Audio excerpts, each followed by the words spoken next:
It's 2:47 in the morning. The power is out.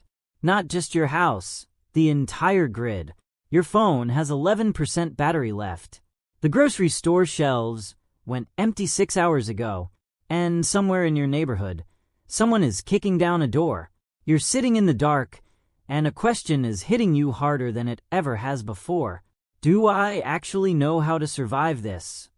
If the honest answer to that question makes you uncomfortable, keep watching, because what I'm about to show you isn't a conspiracy. It isn't paranoia. It's a documented, measurable, generational skill gap, and there's a very specific group of people who are going to make it through what's coming. And statistically, you are not in that group. Not yet. You probably think you're more prepared than the average person. Maybe you've got a go bag. Maybe you've got a week's worth of food. Maybe you've watched enough survival content online that you feel like you'd figure it out. Here's the problem with that thinking. Watching someone start a fire on YouTube is not the same as starting a fire with wet wood, cold hands, and a heart rate of 140 beats per minute because someone is approaching your property in the dark. Information is not a skill, and this distinction is going to be the difference between life and death for an entire generation. There is a generation of people alive right now, people between the ages of roughly 46 and 61, who grew up being forced to learn things with their hands, not because it was trending, not because it was aesthetic, but because there was no other option. Gen X, born between 1965 and 1980, came of age before the internet, before GPS, before Amazon Prime could deliver survival gear to your door in 48 hours. They learned to navigate by paper maps. They learned to fix engines with actual tools. They learned to preserve food because their parents and grandparents showed them how to do it in person. And here's what nobody is saying out loud. Those skills didn't disappear. They're sitting in that generation like a loaded weapon waiting. You think technology has made survival easier. You think having access to information means you have the capability to act on it. You think that because you can Google how to treat a wound, that you'll actually be able to treat a wound when your hands are shaking and there's blood on the floor. You're wrong. And it gets worse, because the false sense of security you've been living in has actually prevented you from building the real skills that would save your life. This isn't me being harsh. This is the documented reality of what happens when 3 consecutive generations are systematically removed from practical survival knowledge and replaced with digital convenience. There's a concept that sociologists and anthropologists have been quietly studying for decades. It's called dekilling. Deskilling is what happens when a technology or a system takes over a function that used to require human capability, and in doing so, quietly erases the human's ability to perform that function on their own. It happened with navigation. Before GPS, people could read the stars, orient by landmarks, track distances. That ability didn't just get rusty. For most people under 40, it was never developed in the first place. It happened with food. The knowledge of how to grow, preserve, ferment, and store food. That generational knowledge that was passed down in kitchens and root cellars for thousands of years effectively skipped 2 generations, maybe 3. It happened with mechanics, with construction, with basic medicine, with water procurement, with fire. One by one, the infrastructure of modern life absorbed these capabilities, and the moment that infrastructure fails, the people who depended on it are exposed. Nobody talks about this, but Gen X sits in a uniquely powerful position in this dekilling timeline. They were old enough to receive hands-on skill transmission from the silent generation and the greatest generation, people who had lived through the Great Depression, through World War II rationing, through a world where you either knew how to do things or you suffered. But they were also young enough to adapt to technology, to understand and use modern systems without becoming completely dependent on them. This gives Gen X something no other living generation has, a dual operating mode. They can function in the modern world, and they can function without it. Millennials and Gen Z, and I say this without judgment, because this isn't your fault. We're largely born into a world where that second mode was never installed. The question is, can you install it now?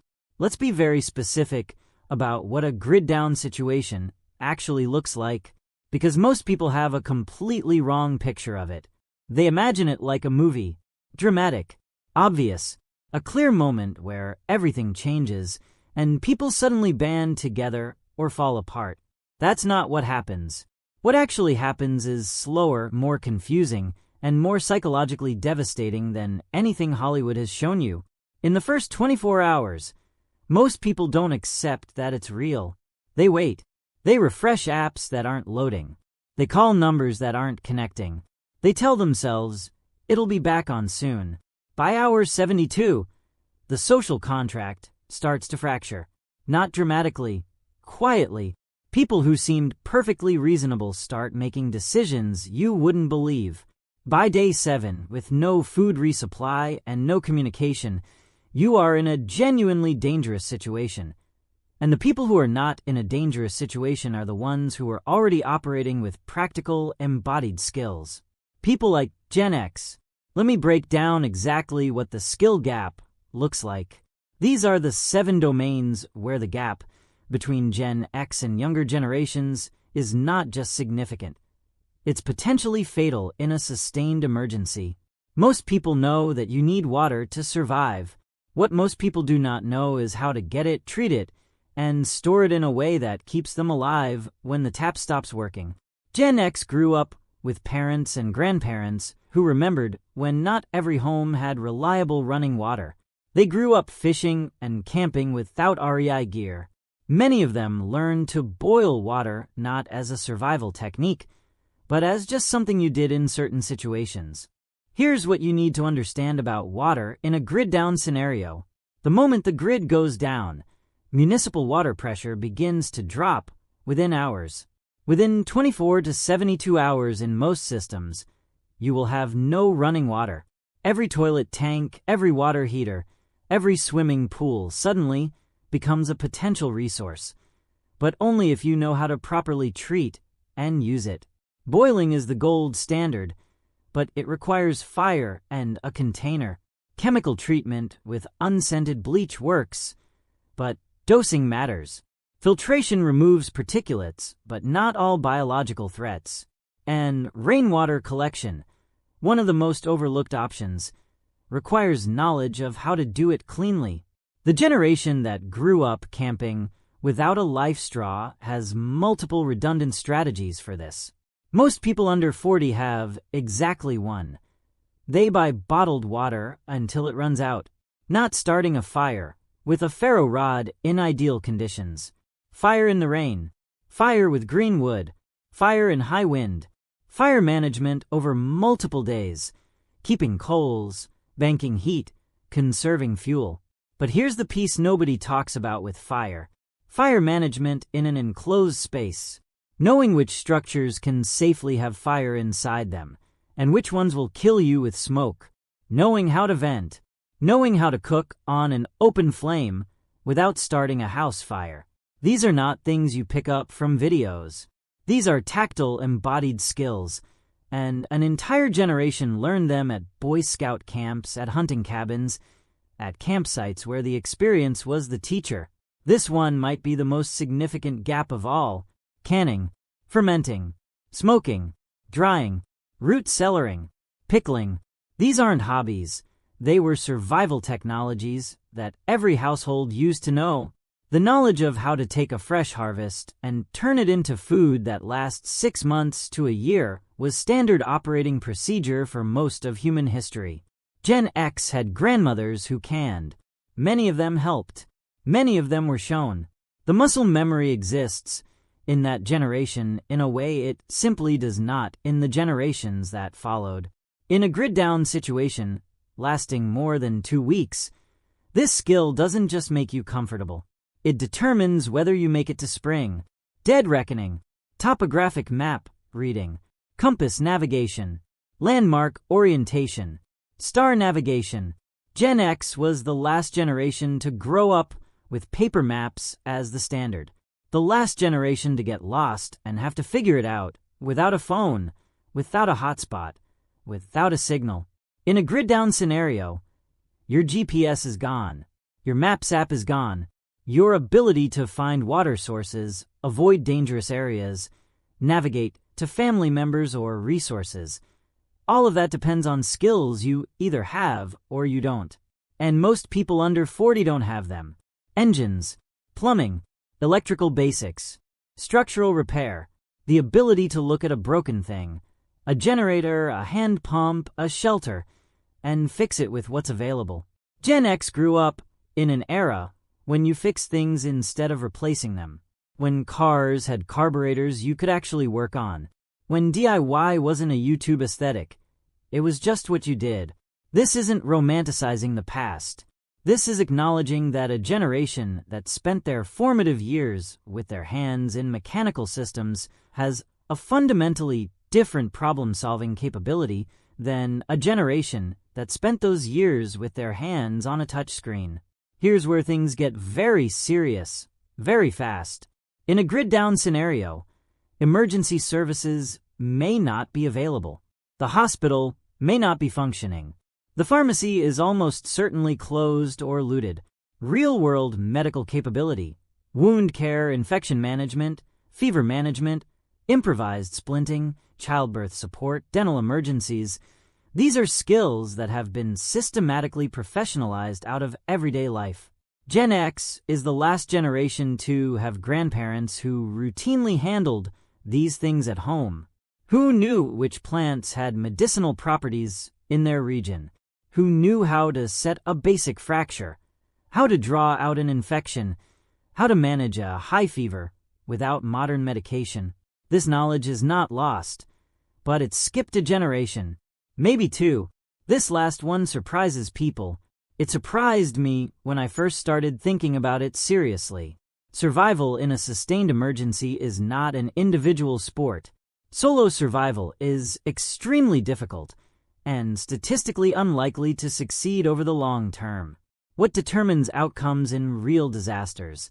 And we have actual data on this from hurricanes, ice storms, grid failures, is community organization, the ability to quickly establish trust, divide labor, negotiate resource sharing, and maintain social cohesion under extreme stress.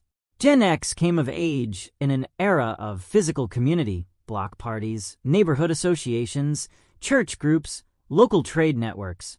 They are more practiced at face-to-face relationship building without digital mediation than any generation currently under 45. In a situation where your digital social network is literally gone, the ability to build real community in real time is a survival skill. And it's one of the most under-discussed gaps in modern preparedness thinking. Here's where I want to stop the dread spiral, because this isn't a video about hopelessness. This is a video about clarity. The skill gap is real, but it is not permanent. And this is the critical difference between a crisis and a solvable problem. Skills are learnable. Every single thing I just described, water procurement, fire management, food preservation, navigation, mechanical repair, medical intervention, community building, every one of those can be learned by you, starting now, without spending a fortune. But the way most people try to learn survival skills is exactly backwards. And that backwards approach is why most people who think they're prepared are not actually prepared. Here's the principle that changes everything.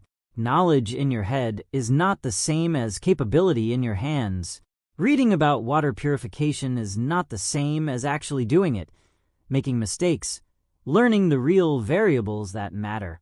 Watching a video about fire starting is not the same as failing to start a fire 40 times and developing the actual feel for what works. Gen X didn't get their skills from content. They got them from doing, repeatedly, in real conditions with real stakes. The solution is not more information. The solution is deliberate, physical, repeated practice of specific skills, starting with the ones most likely to matter first.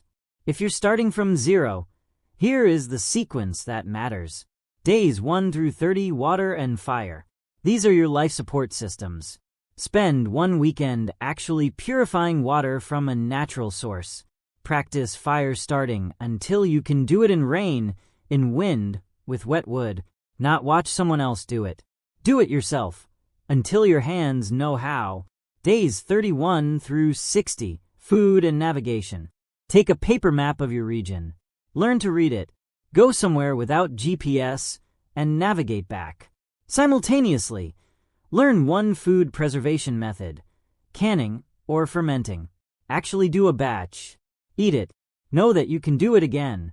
Days 61 through 90, medical and community. Take a wilderness first aid course, not an online course. A hands-on course where you practice on people.